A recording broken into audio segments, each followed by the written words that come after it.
True, nervous. Very, very dreadfully nervous I had been an hour. Why would you say that I'm mad? The disease had sharpened my senses, not destroyed, not dulled them. Above all was the sense of hearing acute. I had heard a lot of things in heaven and in the earth. I heard many things in hell. How then am I mad? Hearken, and observe how healthily, how calmly I can tell you the whole story. It is impossible to say how the first idea entered my brain, but once convinced, it haunted me day and night. Object there was none, passion there was none.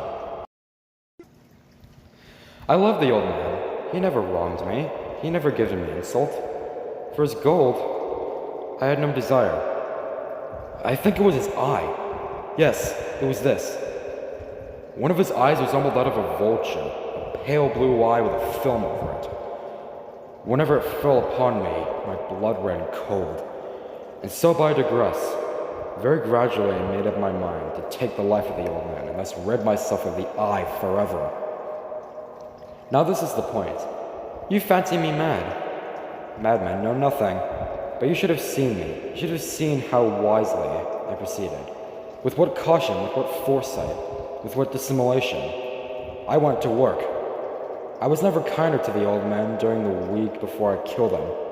And every night, about midnight, I turned the latch of his door and opened it, oh so gently.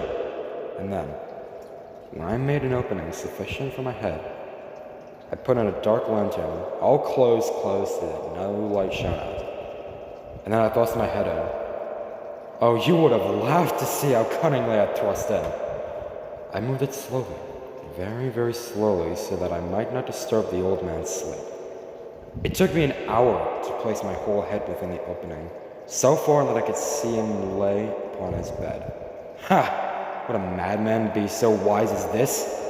And then, with my head well in the room, I undid the lantern cautiously, oh so cautiously, for the hinges creaked. I undid it so much that a single thin ray fell upon the vulture eye. And this I did for 7 long nights, every night just at midnight. But I found the eye was always closed, and so it was impossible to do the work, for it was not the old man who vexed me, but his evil eye. And every morning, when the day broke, I went boldly into the chamber and spoke courageously to him, calling him by his name in a hearty tone, and inquiring how he passed the night. So you see, he would have been a very profound old man. Indeed, to suspect that every night just at 12 I looked upon him while he slept. Upon the 8th night, I was more than usually cautious in opening the door. A watch's minute hand moves more quickly than did mine. Never before that night I had felt the extent of my own powers, of my own sagacity. I could scarcely contain my feelings of triumph, to think that there I was, opening the door little by little, and he not even to dream of my secrets, deeds, or thoughts. I fairly chuckled at the idea, and perhaps he heard me, for he moved on the bed suddenly as if startled. You may think I drew back, but no. His room was a pitch black with a thick darkness, for the shutters were closed in fear of robbers, and so I knew that he could not see the opening of the door. But I kept pushing it steadily. I put my head in, and was about to open the lantern when my thumb slipped upon the tin fastening, and the old man sprung up in the bed and crying out, "Who's there?" I kept quiet, still said nothing. For a whole hour I did not move a muscle, and in the meantime I did not hear him lie down. He was still sitting up in his bed, listening, just as I had done night after night, hearkening the death watches in the wall. I heard a slight groan. I knew it was not a groan of I knew it was the groan of mortal terror. It was not a groan of pain or grief. Oh no! It was the low, stifled sound that arises from the bottom of the soul when overcharged with awe. I knew the sound well. Many a night, just at midnight, when all the world slept, it was welled up from my own bosom, deepening with its dreadful echo. The terrors had distracted me. I say I knew it well. I knew what the old man felt, and pitied him, although I chuckled at heart. I knew what he had been lying awake ever since he rehearsed through the slight noise. When he had turned in his bed, his fears had been ever growing upon him. He'd been trying to fancy them cautious, but he could not. He'd been saying to himself, "It's nothing but the wind of the chimney. It's only but a mouse crossing the floor. Or it's merely a cricket that made a single chirp." Yes, he's been trying to comfort himself with these suspicions. But he had found them all in vain, because death, in approaching him, had stalked him with his black shadow before him and enveloped the victim, and with its mournful influence on the unperceived shadow that caused him to feel, although neither saw nor heard, to feel the presence of my head within the room. When I had waited a long time, very patiently, without hearing him lie down, I resolved to open a very, very little crevice in the lantern. So I opened it. You cannot how imagine how stealthily, until a single dim ray, like the thread of a spider, shot from the crevice and fell upon the bolt dry. It was open, wide open. I grew furious as I gazed upon it.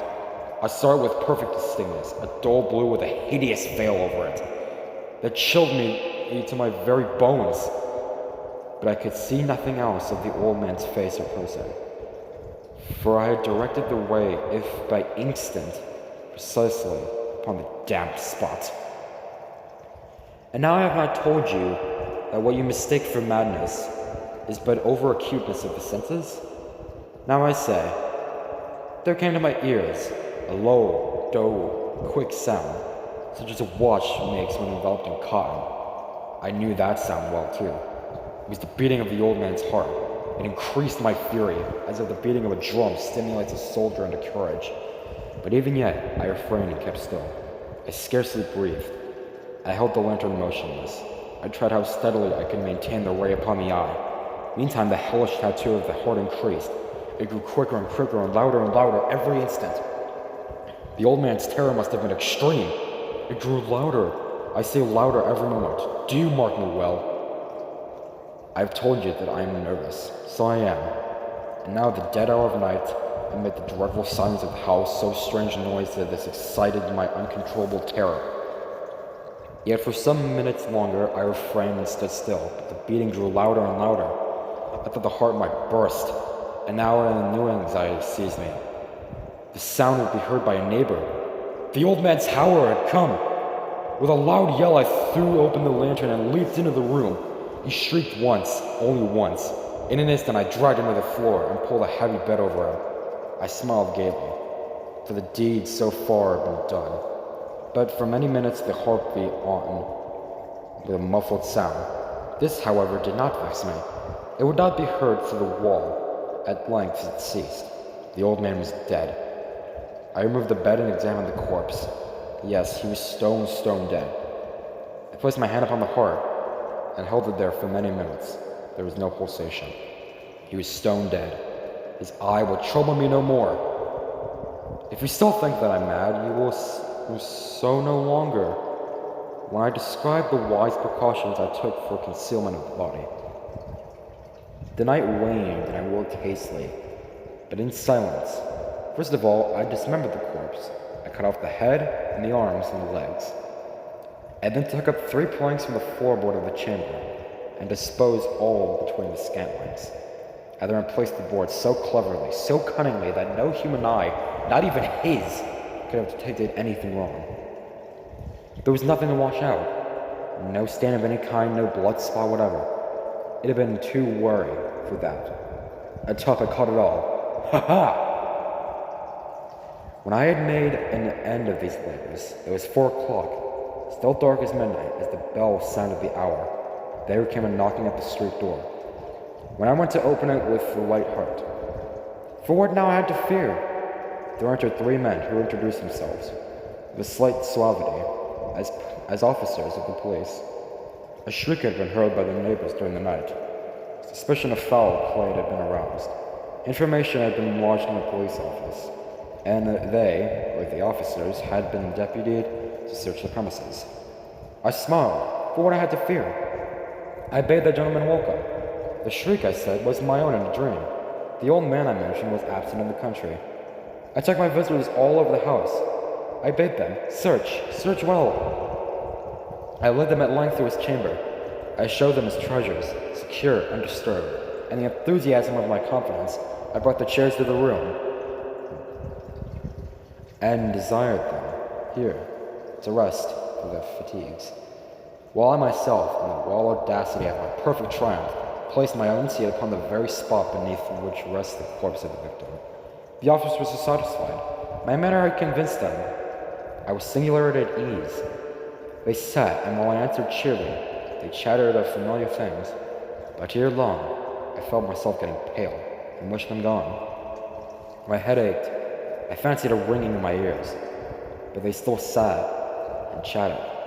The ringing became more distinct. It continued and became more distinct. I talked more freely to get rid of the feeling, but it continued and gained definitiveness, until at length I found that the noise was not within my ears. No doubt, I grew very pale. But I talked more fluently, with a heightened voice, yet the sound increased. And what could I do? It was a low, dull, quick sound, much such as a sound as a watch makes when enveloped in cotton. I gasped for breath, and yet the officers heard it not. I talked more quickly and more violently, but the noise steadily increased. I arose and argued about trifles in a high key with violent gesticulations, but the noise steadily increased. Why would they not be gone? I paced the floor with heavy strides, as if excited to fury by the observations of the men. But the noise steadily increased. Oh God, what do I do?